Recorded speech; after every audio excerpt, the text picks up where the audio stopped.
Все, тихо, ждем команду. 67 000 доллар да? А почему, когда ошо кагазын алганда сен учкан жоксуң?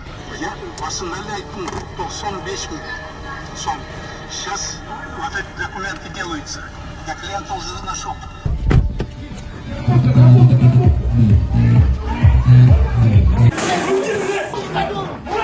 Руки за дом!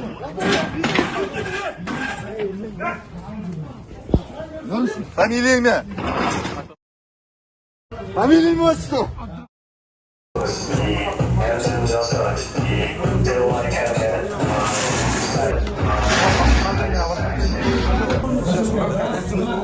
По факту вымогательный.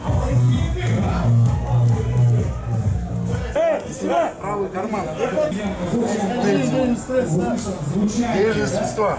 Все денежные средства имеют личный купеж. 20, 10, 15, 20, 25, 90, 95 тысяч. А исходя денег, как можете объяснить?